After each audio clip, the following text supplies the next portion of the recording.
Le Nouvel Esprit Public, Philippe Meyer, bonjour.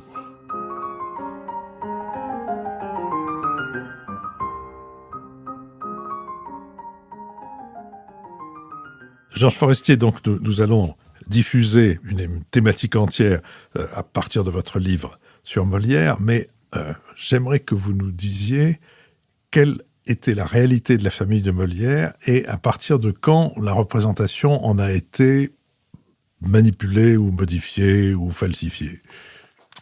La famille de Molière est une famille de tapissiers, de père en fils. Et tapissier, c'est le haut du gratin des commerçants, puisque c'est le tapissier, c'est celui qui procure à la haute bourgeoisie et à l'aristocratie le superflu du mobilier, du confort, etc.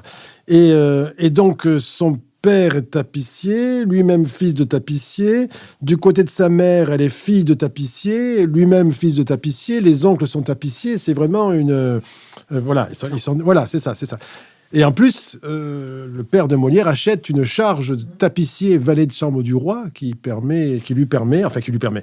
La charge consiste à être présent tous les matins pendant un trimestre auprès du roi, pour refaire le lit du roi une fois qu'il s'est levé, qu'il est passé sur sa fauteuil, puis sur sa chaise percée pour discuter avec les principaux invités à ce moment-là. Et donc, parce qu'en fait, le tapissier, c'est lui qui veille sur l'ensemble du mobilier de la chambre. Donc, c'est un rôle très important. Ils sont deux chaque trimestre, parce que toutes les charges à l'époque, pour des raisons d'argent, étaient vendues et divisées en deux, etc. Donc, ils sont deux par trimestre. Ils sont 8 en tout, mais ils sont deux ensemble parce que la charge est aussi importante, parce que lorsque le roi se déplace, il va arriver s'il va à Fontainebleau comme chaque été, il va faire des étapes, et dans les étapes, et y compris à Fontainebleau, le château est vide. Donc, en fait, on envoie sa chambre. Et donc, il y a un premier tapissier qui part à la première étape, la veille du départ du roi. Et quand le roi arrive à cette première étape, il y a le deuxième tapissier qui part avec une deuxième chambre identique à celle de son palais, et ainsi de suite. Voilà comment ça tourne. D'où l'importance et ce qui permet à Molière, évidemment, d'avoir un accès au roi un trimestre par an. Lorsque le roi voulait dire quelques mots, il dit. Alors ensuite, donc cette famille. Là, Molière jure en 1637 qu'il reprend la survivance de son père, c'est-à-dire que c'est une survivance agissante. Il n'aura pas besoin, s'il veut devenir tapissier, valet de chambre du roi, de racheter la charge. C'est ce qu'on appelle la survivance. Le roi autorise l'héritier à récupérer cette charge. Et en l'occurrence, c'est une survivance agissante. C'est-à-dire que le père ou le fils, quand le fils sera grand, peut être présent à la place l'un ou l'autre. Et Molière va évidemment s'en servir à partir de 1660, quand il va récupérer la charge à la mort de son frère, à qui il avait laissé la charge lorsqu'il était devenu comédien. Parce que ça va évidemment jouer grandement pour lui. Et donc, sa famille, lorsqu'il décide de tout abandonner... Alors, Molière, pour moi, c'est l'idiot de la famille au sens de Sartre pour Flaubert. C'est-à-dire celui qui a été programmé pour franchir une étape supplémentaire dans cette filiation de tapissier, dans l'ascension de la famille. Et c'est pour ça qu'on l'envoie à Orléans faire des études de droit. Je dis à Orléans parce qu'à Paris, on ne faisait que des études de droit religieux, de droit canon. Donc, il fallait aller en dehors de Paris pour faire du droit civil. Et tout d'un coup, qu'est-ce qu'il fait ? En 1943, il prend pas ses licences, comme on dit. Il les achète même pas, à la différence de Charles Perrault qui raconte qu'il a passé une nuit à Orléans pour acheter ses licences et il est reparti licencié en droit. Donc, tout ça pour faire du théâtre. Et alors, à partir de ce moment-là, c'est Charles Perrault lui-même, c'est ça qui est très intéressant, qui lance... Vous savez, il publie à la fin du XVIIe siècle, Charles Perrault, deux magnifiques volumes qui s'appellent « Les hommes illustres qui ont paru durant ce siècle ». Gros in-folio avec des gravures pour une page et demie pour chaque grand personnage. Ça va du chef de guerre à Colbert, aux artistes, en passant par Molière dans le tome 1. Et c'est là qu'il se met à raconter le fait que quand Molière, après, a dessin, il a fait de très belles études. C'est très flou, c'est extraordinairement incroyable pour un homme qui a connu Molière comme Perrault a connu Molière. Mais c'était comme ça à l'époque qu'on faisait des petites bios. On inventait des trucs, on disait des généralités sur un grand homme. Évidemment, il a été très rapide à apprendre, il a très bien réussi dans ses études. Et quand il a voulu devenir comédien, son père, il n'était pas content. Et du coup, il lui a envoyé son ancien précepteur pour convaincre Molière de ne pas devenir comédien. Le résultat des cours, c'est que le précepteur est devenu lui-même comédien, etc. Vous voyez, et c'est à partir de là que c'est déjà une pièce de théâtre, mais c'est voilà, c'est ça. C'est à partir de là que cette idée se démarre d'un père qui aurait voulu que son fils fasse la même chose que lui. Alors qu'en réalité, le père l'a aidé. Bien sûr. Le père, d'abord, il l'a poussé pour qu'il ne fasse pas la même chose que lui, pour franchir une étape supplémentaire dans l'ascension sociale. Et c'est le grand-père qui n'est pas content. Mais non, le grand-père, il entre dans la légende parce qu'on s'aperçoit que dès l'époque, le fameux schéma actuel où les grands-parents, qui ont été des parents sévères envers leurs enfants, deviennent des papas et des mamans gâteaux, eh bien, ça existait déjà à l'époque, puisque on imagine que Louis Cresset, le père de sa mère, donc, eh bien, lui, il a emmené le petit voir les comédiennes de l'hôtel de Bourgogne, et c'est grâce à ça qu'il aurait déclenché sa vocation. Et comme j'explique dans mon livre, je vois pas pourquoi Louis Cresset,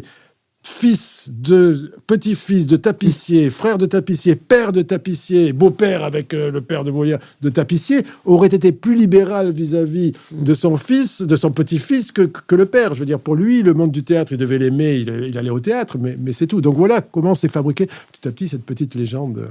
Nicole Liesotto. Alors, toujours sur ce thème de la famille, moi je voudrais aussi vous interroger sur l'autre famille, c'est-à-dire celle qu'il a créée lui-même, sa famille conjugale, si je puis dire, avec les Béjart. Ouais. Alors là aussi, il y a beaucoup de légendes ou même de scandales sur la vie privée de Molière. Est-ce que ça fait partie de la légende Oui, il y a beaucoup de choses qui font partie de la légende. En revanche, alors, ce qui est compliqué, c'est que s'il y a eu des scandales après coup, c'est que on a laissé entendre dans des pamphlets après la mort de Molière contre Armande Béjart, parce qu'il y avait des pamphlets contre les comédiennes, parce que les comédiennes, c'était l'abomination. Elles s'exposaient en public, elles vivaient en groupe avec des hommes, elles étaient courtisées par les galants de la cour et tout. Donc il y avait sulfureux. Voilà, il y avait facilement des pamphlets. La fameuse Chambellé, interprète préférée de Racine et sa maîtresse pendant quelques années, elle-même a été sujette à des pamphlets et à des épigrammes. Et Armande, elle est accusée évidemment d'avoir couché avec son père et d'avoir épousé avec son père. Alors sur quoi ça repose? Sur le fait que effectivement, Armande était la fille de Madeleine. Donc, quand tout commence, quand Molière se lance dans le théâtre à partir du 1er janvier, début janvier 1643, et qu'en juin, la troupe de l'illustre théâtre est constituée devant notaire, dans laquelle il y a Joseph Béjart, l'aîné, Madeleine Béjart, qui a 2 ans de moins que lui, qui est né en 1618, Molière, bien sûr, Geneviève Béjart, qui a 4 ans de moins. Et puis c'est tout, puisqu'après, il y a le petit qui va les rejoindre, mais là, il a encore que 14 ans. Et donc, il y a une tribu, là, qui est celle des Béjart, avec une femme qui rayonne, qui s'appelle Madeleine Béjart. Et cette Madeleine Béjart, elle a été de 1638 à 1642 la maîtresse d'un très grand seigneur qui s'appelle le comte Esprit Raymond de Modène. Tantôt, il est appelé baron. Le duc de Guise, dans ses mémoires, parle de lui comme d'un baron. Ailleurs, il est appelé chevalier. Mais bref, bon, il a été élevé avec Gaston d'Orléans, frère du roi. Il était chambellan de ses affaires. Et donc, c'est un très grand seigneur qui est marié, qui a un fils qui s'appelle Gaston, puisque c'est le filleul de Gaston d'Orléans. Et donc, il vit quasiment... L'épouse, qui était plus âgée, s'est retirée à la campagne, dans son château.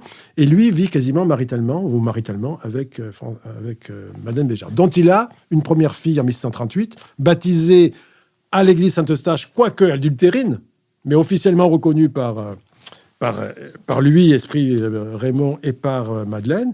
Et puis, il en a une deuxième qui apparaît au tournant de 42 et de 43. Et là, lui, il s'est exilé il a participé à des conjurations contre Louis XIII et Richelieu. Il est exilé sur ces terres de Modène, là, dans le sud. Près d'Avignon.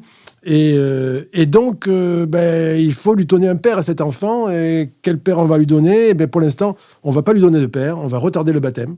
On va juste la faire ondoyer, comme on faisait. Et on va attendre. Et on attend quoi? Des années. Et c'est 10 ans plus tard qu'elle va être baptisée. À un moment donné où la troupe, à ce moment-là, est en tournée, vit sur les routes. Et on est à Montpellier. Elle va s'appeler Armande parce que le protecteur de la troupe à ce moment-là s'appelle Armand de Bourbon, prince de Conti. Elle va s'appeler Grésinde parce que l'une des protectrices de la troupe, le lieutenant général, la femme d'un lieutenant général du Languedoc, s'appelle Grésinde de... J'ai oublié le nom de famille, mais peu importe. L'autre s'appelle Élisabeth, c'est la sœur d'un autre lieutenant général. Enfin, on s'aperçoit qu'elle est baptisée à ce moment-là parce qu'à ce moment-là, qu'est-ce qu'on déclare? Qu'elle est la fille de Joseph Béjart, donc le père de Madeleine, le grand-père de la petite, en vérité, et de Marie-Hervé, épouse Béjart. C'est-à-dire que, comme il fallait lui donner un père et une mère, on invente qu'elle est la fille de Joseph Béjart, le grand-père, et de la grand-mère. de la mère de Madeleine. Vous me suivez Et en fait, ce qui est formidable, c'est que si on a attendu aussi longtemps avant de la baptiser, c'est parce que, en vérité, quand la petite naît, Joseph Béjart, il est mort depuis 1 an et demi. Et la mère, Marie-Hervé, elle a 49 ans. Alors, tout arrive, hein, mais quand même, les chances que ces deux-là mettent un enfant au monde, c'est assez réduit. D'où le fait qu'on laisse passer du temps, que la petite, à partir du moment où elle est plus grande, à partir de 4-5 ans, à 1 an près, on ne sait pas quelle... Et donc, à ce moment-là, on va... Et du coup, mais au XVIIe siècle, tout le monde savait qu'Armande, c'était la fille de Madeleine. Sauf qu'il va falloir se marier. Et le mariage, lui, il entérine le fait que Armande, c'est la fille de Joseph Béjart et de Marie-Hervé. Il lui faut un père et une mère légitimes. Mais même si tout le monde savait. Donc, c'est ça qui va créer l'ambiguïté sur la famille. C'est pour ça que certains disent, mais de qui vraiment est-elle la fille, etc. etc. Mais comme tout le monde savait au XVIIe siècle, on a j'ai trouvé... Il y a un célèbre médecin anti-circulatoire, vous savez, contre la circulation du sang, qui correspond à des diaphorus, dont se moque Molière. Il a une correspondance absolument merveilleuse. Et en plus, il avait commencé un petit livre, un petit carnet qui est conservé à la Bibliothèque nationale, dans lequel il notait des idées, des mots entendus. Et il dit Molière est marié à une charmante comédienne, fille de comédienne, et peut-être même la sienne propre, parce que chez ces gens-là, on n'y regarde pas de si près. Donc, vous voyez, voilà, il y a dû y avoir des plaisanteries au moment du mariage de Molière. Il épouse la fille de son ancienne maîtresse, mais peut-être même sa propre fille, mais c'était en rigolant. Et après, tout ça va se mettre en place, et ça va ressortir dans des pamphlets où on va dire que Molière a épousé sa propre fille. Marc-Olivier Padis. Je voudrais vous interroger sur Molière, chef de troupe. C'est une dimension très importante et d'ailleurs qui explique peut-être la popularité de Molière encore aujourd'hui. Quand on voit des jeunes troupes, j'ai découvert par exemple une troupe qui s'est appelée Nouveau Théâtre Populaire, qui s'est installée à côté d'Angers avec rien, une scène, un tréteau. Et ils se sont mis à jouer du Molière, ouais. ce qui est quand même... Ils ont joué l'année dernière au Festival d'Avignon. Exactement, une espèce de marathon Molière qu'ils vont reprendre au théâtre L'Azimut au sud de Paris, là où ils jouent le Tartuffe, Don Juan, Psyché en enchaînant. Et on se dit, mais ces jeunes acteurs, actrices, cette troupe, ils disent on repart de zéro, on réinvente le théâtre, et ils jouent Molière. C'est quand même surprenant. Et l'impression que j'ai, c'est parce que c'est l'effet troupe, quoi. Il y a des rôles pour une troupe, non, dans les pièces de Molière. Est-ce que c'est ça qui joue ? Georges Forestier. Ça joue aussi parce que les comédiens ils sont fascinés par une des pièces posthumes de Molière, qui a été représentée mais pas publiée par Molière, qui s'appelle L'Impromptu de Versailles, où on voit Molière au milieu de sa troupe. C'est une pièce absolument merveilleuse. Il s'agit de faire une répétition d'une sorte de critique de l'école des femmes pour le roi. Et la troupe n'est pas prête, donc voilà Molière qui appelle ses comédiens les uns après les autres.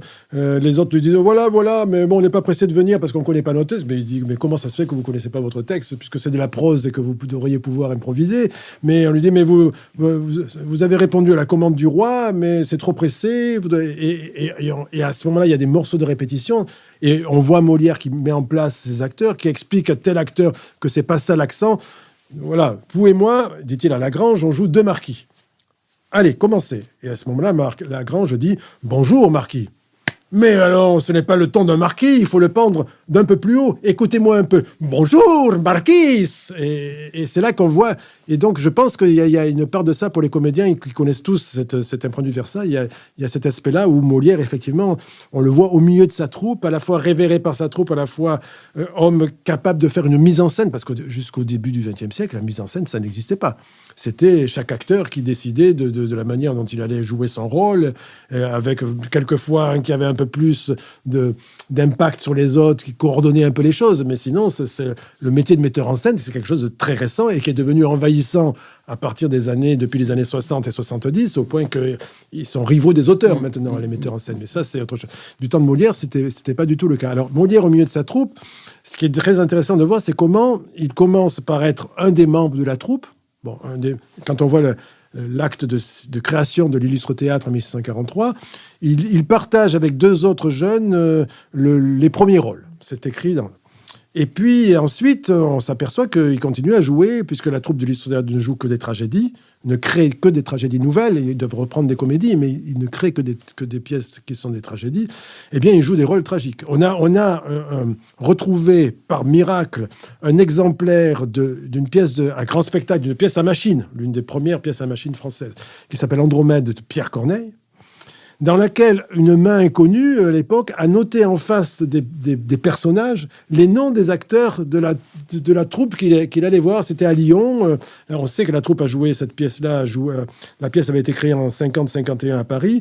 Elle est reprise par d'autres troupes en province. Et la troupe de Molière, dès que le livre paraît, hop, ça tombe dans le domaine public, on peut jouer la troupe. Et en face de Persée, puisque c'est dans Andromède, c'est le Persée, vous savez, aux pieds ailés. Enfin, certains le montrent sur Pégase, mais en général, Persée, il a les pieds ailés.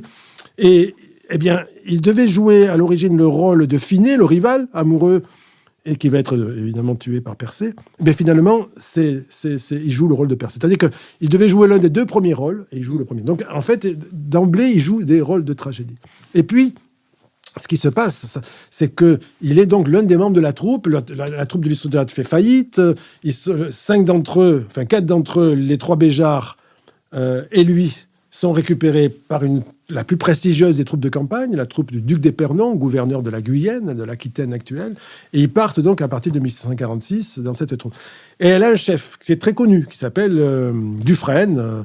Et on s'aperçoit que petit à petit, assez rapidement, c'est Molière qui prend le contrôle de la troupe. Donc il y avait chez lui une aura très particulière. Et lorsque Conti, après avoir été à la fin de la Fronde, il doit capituler à Bordeaux le 31 juillet 1653, c'est vraiment la dernière ville, tout le reste de la France est pacifié, il capitule.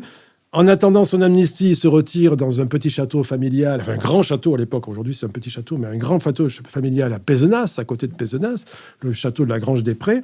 Et là, il s'est retiré avec sa petite cour, 200 personnes, qui étaient sorties avec lui de Bordeaux.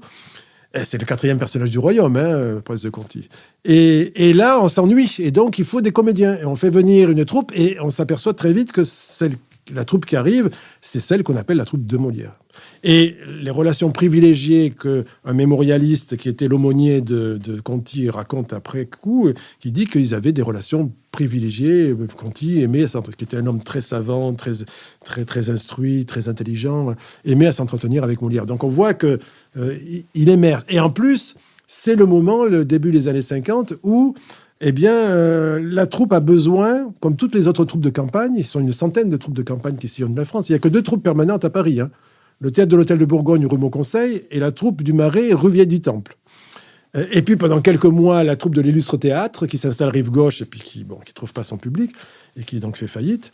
Et le reste, ce sont des troupes de campagne, qui se forment et se déforment, parce que pendant les 3 semaines du carême où tout théâtre est interdit, c'est le grand marché, le mercato, comme on dit en foot aujourd'hui, le mercato des comédiens à Paris. Alors donc, certaines troupes puisent dans ce vivier, le Marais puise dans ce vivier, du coup l'Hôtel de Bourgogne pique les acteurs du Marais, et puis ces troupes, elles se reconstituent et elles partent sur les routes.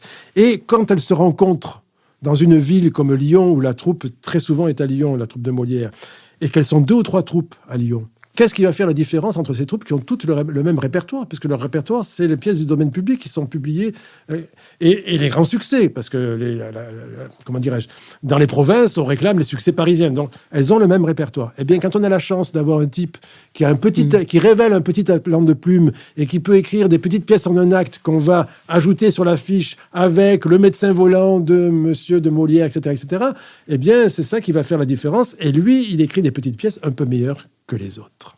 Georges Forestier, merci beaucoup. C'était une sorte de mise en bouche avant la thématique que nous consacrerons entièrement à votre livre d'ailleurs que nos auditeurs peuvent d'ores et déjà se mettre à lire afin d'encore mieux savourer la thématique que nous avons enregistrée avec vous. Merci beaucoup. Je vous remercie.